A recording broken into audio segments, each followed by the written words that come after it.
And guys, meron tayo ditong problema. Inilapit sa atin ng ating customer. So meron siyang CCTV camera V380. Yan. So ang problem nito guys, nawala yung kanyang QR code. Siyempre, pag in-install natin ng V380, usually kailangan ng QR code. Ang problema, wala tayong QR code. Kahit saan natin tignan ng camera na to, nawala ang QR code, maaaring natuklap. So paano natin i-install to? Yun ang problema. So simple lang itong solusyonan. Ang kailangan natin ay isang panusok. Ayan, kailangan natin ng panusok. Pwede pong pardible, pwedeng needle, pwedeng hikaw, basta nakakatusok. Ayan. Pangalawa, ang kailangan natin ay ang V380 Pro application. So search yan sa Play Store nyo. Hanapin nyo ang V380 Pro at i-install po natin. Yan. Pag naka-install na, okay na yan. Exit muna kayo. Antay natin mamaya. I-open natin yan. Okay? So, again, ang kailangan natin ay panusok. Pangalawa, kailangan natin ng application ng V380 Pro. Dapat po Pro ha. V380 Pro. Yan. Pag na-install na, tambay lang yan. Okay? So, first na gagawin natin, tayo sa cellphone natin, open natin yung ating setting. Yan. Dapat po yung ating Bluetooth ay naka-on. So, hanapin natin yung Bluetooth. Ayan. Meron tayo ditong Bluetooth. Yan. Open natin yung Bluetooth natin. Bluetooth. Ayan. Yan. Tapos, dapat po naka-on yan. Ayan. Naka-on na po yung Bluetooth natin. Pag naka-off, hindi pwede. So, dapat naka-on ang ating Bluetooth. Okay? Pag naka-on na, balik tayo sa ating application na V380 Pro. Ayan. Ayan. So, unang gagawin natin, saksak natin tong ating adapter. Ayan. Tapos, antayin natin magsalita yung ating camera. Magsasalita yan. Camera is starting. Please wait. Diba ang ingay niya? Nagsalita.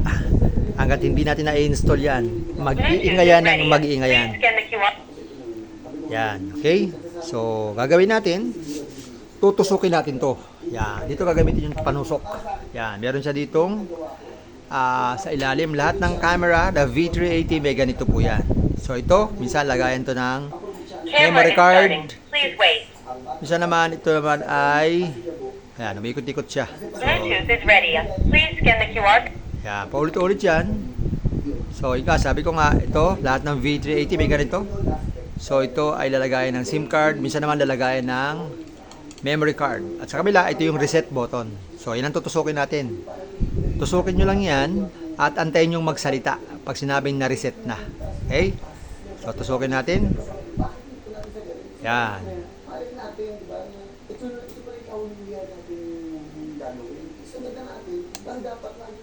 Nabitawan ko. Ulit.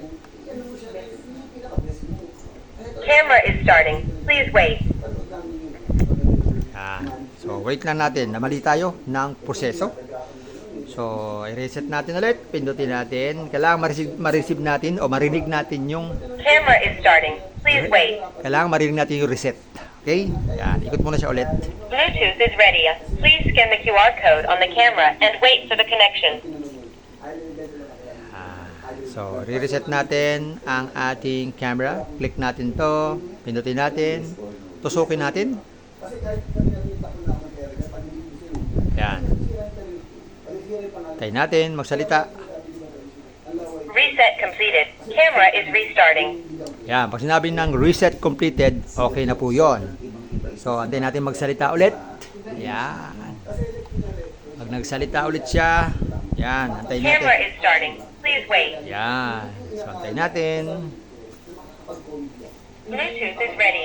Please scan the QR code on the camera and wait for the connection. Yan. So, paulit-ulit yan hanggang di natin ini-install yan. Okay, na-reset na natin. So, kailangan natin itong V380 Pro. So, kailangan natin to. Open natin.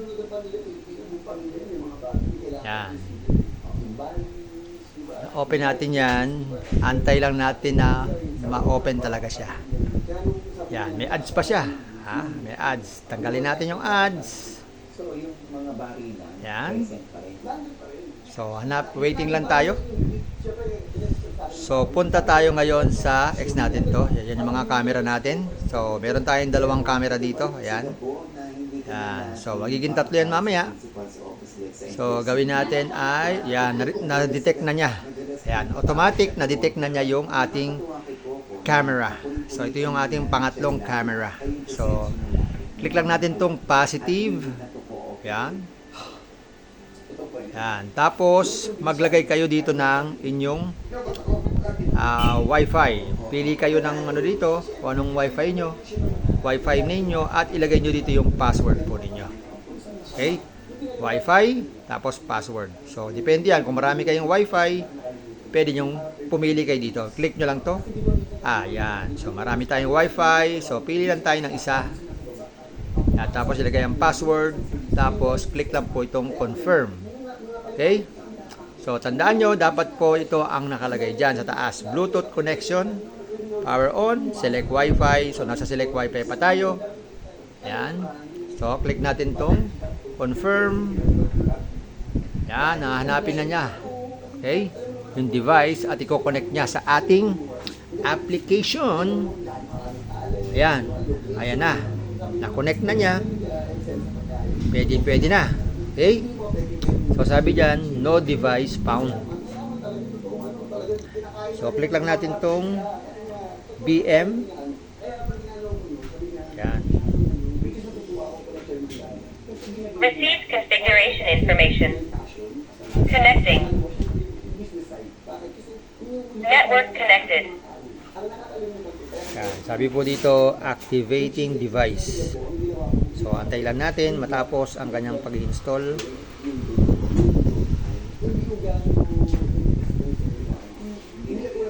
Wait lang tayo.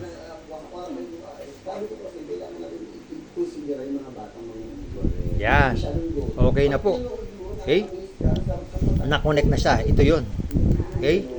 So, gagawin natin, click natin tong disarm. Gagawin natin arm.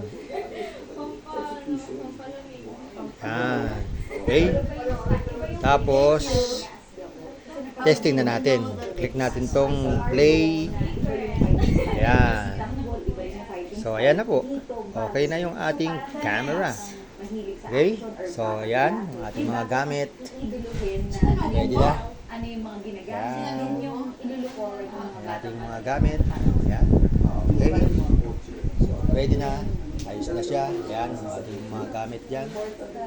Ayan. So, ayan. Okay na. So, okay na yung ating gamit. Ayan. Nakikita na yung ating camera. So, pwede na. So, naka-install na siya. So, okay na tong ating camera. So, ayan guys. Ganun lang. Kasimple. Kung may problema kayo sa mga V380 nyo na nawala ang QR code, panoorin nyo lang tong aking video at sigurado masosolve ang problema nyo. Thank you guys sa inyong panonood and click nyo yung subscribe and bell button para naman ma-notify kayo kung kayo ay nandyan lang at pa-notify kayo kung meron akong bagong video ng karunungan. Thank you and goodbye!